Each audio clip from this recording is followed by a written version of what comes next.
तो दोस्तों आज इस वीडियो में संकट चौथ व्रत कथा सुनेंगे। कथा सुनने के लिए हाथ में तिल लेकर के आसन पर बैठ करके कथा सुननी चाहिए। कथा कुछ इस प्रकार से है।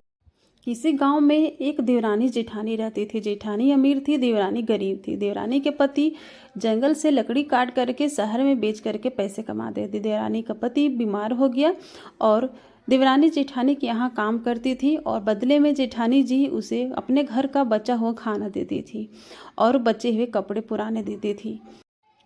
इसी से देवरानी का परिवार चलता था। एक बार देवरानी ने संकट चौथ तिल व्रत करी और पूजा करी और दुकान में 10 रुपये की तिल लेकर के और तिलकुट्टा बनाई और गणेश जी को तिलकुट्टे की भोग लगाई और पूजा करने के बाद कुछ बचे हुए तिलकुट्टे को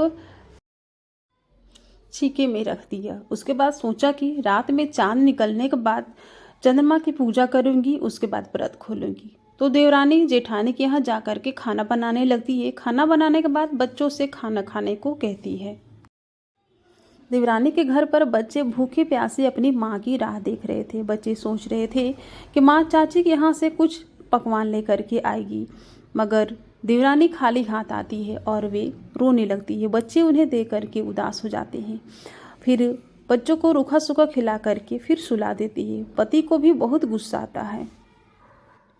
उसका पति गुस्से में होकर अपनी पत्नी को खूब पिटाई करता है। इतना पीटता है कि कपड़े धोने वाली लकड़ी भी टूट जाती है। उसके बाद वह दूसरी लकड़ी से उसे पीटने लगता है। पिटाने के बाद वह सोचती है, गणेश भगवान को याद करते हुए रात में भूखे पेट सो जाती है।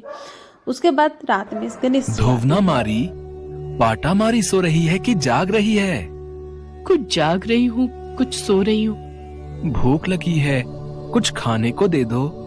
मैं आपको खाने के लिए क्या दूं?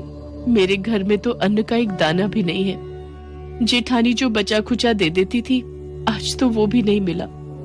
पूजा का तिलकुटा छीके में रखा है, वही खा लो। फिर गणेश जी पूरा तिलकुटा खा लिए और फिर उसे बोले, धोवना मारी पाटा मारी निपटाई लगी है, कहाँ निपटूं? इस घर में जहाँ आपकी इच्छा हो वही निपट लो। अब कहाँ पोंछूं? कब से तंग कर रहे हो? मेरे सिर पर पोंछ दो। और कहाँ पोंछोगे?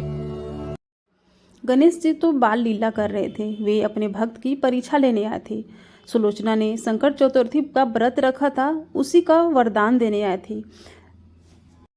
सुबह जब सुलोचना की नींद खुली तब देखा कि उसके घर में हीरे मोती चारों तरफ बिखरे हुए हैं और उसके माथे पर हीरे मोती चमक रहे हैं। गणेश जी का चमत्कार देखकर के सुलोचना के पति और उसके बच्चे बहुत खुश थे और जेठानी अपनी देवरानी की राह देख रही थी। आज तो बड़ी देर हो गई, अभी तक सुलोचना आई क्यों नहीं? शो, अपनी चाची को देखकर तो आना। बोलना माँ बुला रही है, वो अभी तक आई क्यों नहीं? चाची चाची चलो, आपको माँ ने बुलाया है, सारा काम पड़ा है। नहीं बच्चों, अब मैं काम पर नहीं आऊंगी। चाची ने कितने सुंदर सुंदर गहने पहने हैं। पहले तो चाची को कभी इन गहनों में नहीं देखा, जाकर माँ को बताते हैं। फिर बच्चे घर वापस जाते हैं और अपनी माँ को सारी बात बताते हैं। तब तो उसके पास एक फूटी कौड़ी भी नहीं थी। आज एक रात में ही उसके पास इतने गहने और जेवर कहाँ से आ गए? मुझे जाकर देखना होगा कि ये सब कैसे हुआ। देवरानी ने जेठानी को अपनी घर की सारी घटना जेठानी को बता दी। जेठानी के मन में लालच आ गया और घर आकर अपने पति से कहा, सुनो जी, तुम मुझे धोवने और पाटे से मारो। अरे तुम्हारा दिमाग खराब हो गया है क्या? है? मैंने कभी भी तुम पर हाथ नहीं उठाया। मैं तुम्हें धोवने और पाटे से कैसे मार सकता हूं? जब जेठानी नहीं मानी, वो जिद करने लगी, तब उसके पति ने उसे पाटे से खूब पीटा।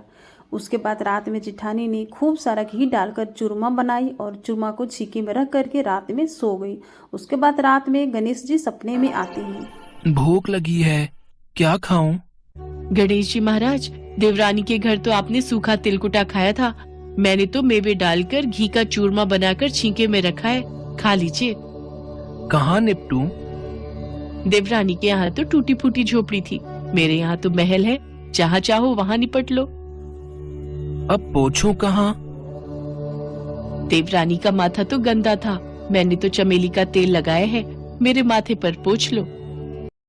जेठानी तो बहुत लालची थी। वो सुबह जल्दी उठी। उसने सोचा कि घर हीरे मोती से भरे होंगे, पर उसने देखा कि घर में चारों तरफ गंदगी फैली हुई है और उसके माथे पर भी गंदगी लगी हुई है। उसने सोचा और गणेश जी को याद करने लगी।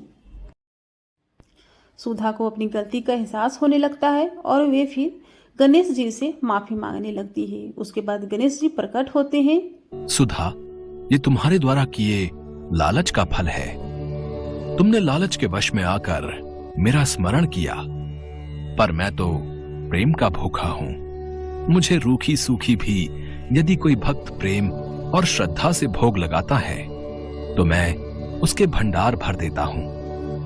पर जहां लोभ और बेईमानी होती है वहां मेरी कृपा कभी नहीं होती।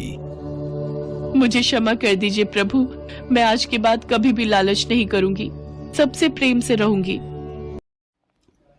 सुधा को अपनी गलती का एहसास होता है और भगवान गणेश से क्षमा याचना मांगने लगती है। भगवान गणेश जी उसे क्षमा कर देते हैं और फिर सुधा का घर पहले के जैसा साफ सुथरा होकर चमकने लगता है। फिर गणेश जी अंतर ध्यान हो जाते हैं और सुधा भी अपने व्यवहार में परिवर्तन लाती है।